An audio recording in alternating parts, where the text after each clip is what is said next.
Have you been called selfish for prioritizing your well-being? Well, in dysfunctional relational systems, sovereignty is framed as self-centeredness. But here's the twist.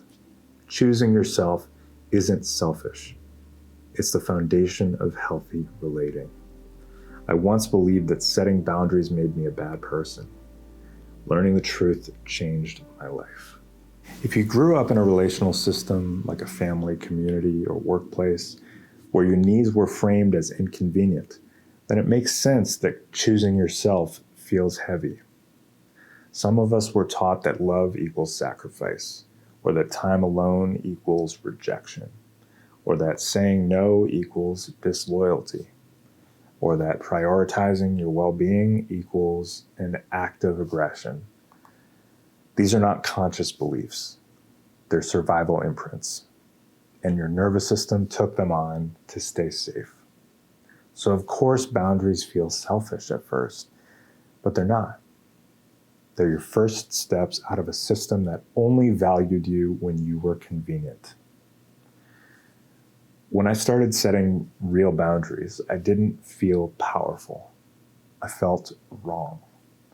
I'd say no and immediately want to explain.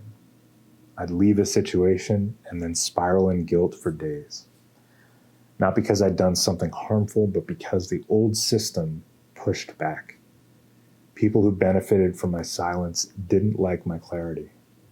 People who got used to my availability labeled my absence as selfish. And for a while, I believed them.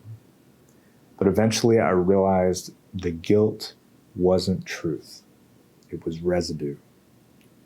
Residue from a life where I overrode my own needs just to belong. And that realization became a turning point, not just emotionally, but spiritually. Let's get clear. Selfishness is about taking with disregard. It bulldozes boundaries, manipulates outcomes, and centers itself at the cost of others. Sovereignty, on the other hand, is sacred alignment. It honors both the self and other, but doesn't collapse into either. A sovereign person isn't reckless with impact, but they also don't abandon themselves just to keep things smooth. That distinction matters, especially if you're empathic. If you're used to scanning rooms, reading faces, bracing for tone shifts, you're probably carrying guilt that doesn't belong to you. And now that you're not tending to everyone else's nervous system, it might feel like you've gone too far, but you haven't. You're not selfish. You're recalibrating. You're finally seeing the difference between overgiving and authentic generosity. So how do you live sovereignly without the guilt pulling you back into the old role? Well, first, reframe aloud. This isn't selfish, it's honest. Speak it into your space. Let your body hear the truth. Second, track guilt patterns. Notice when guilt arises. Is it when you rest? When you say no? When you don't explain? Guilt doesn't mean you're wrong. It just means you're rewiring. Third, hold your boundary through disappointment. Others might react. They might protest. That's okay. Let their discomfort be theirs. You don't have to pick it up. Fourth, build a life around alignment, not approval. Don't wait for permission. Don't dilute your truth for applause. Let your calendar, your rituals, and your friendships reflect you. Fifth, give from fullness, not obligation.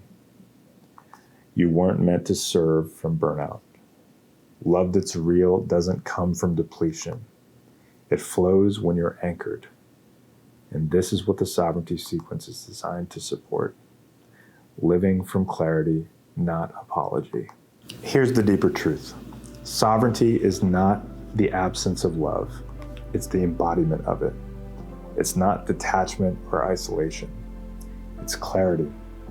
It's being in right relationship with your soul so that your yes means yes, your no means no, and your presence isn't a performance.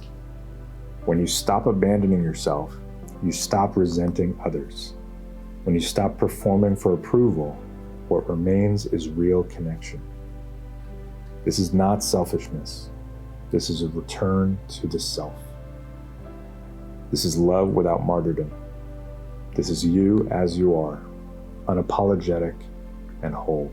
If you're in this phase where you're choosing yourself but still wrestling with old narratives, the sovereignty sequence will walk with you through the rebirth. It's not about ego, it's about essence. And it's already helping other awakening empaths ground into truth, speak clearly, and build lives that reflect their actual soul, not the roles they used to play. Comment, send me the quiz, and I'll send you a free self-assessment to help you discern where you are on the path of reclamation. You are not selfish for protecting your peace. You are not wrong for choosing what's real. You are not cold for being clear. You're sovereign now. And as always, may the shadow wane and the stardust remain.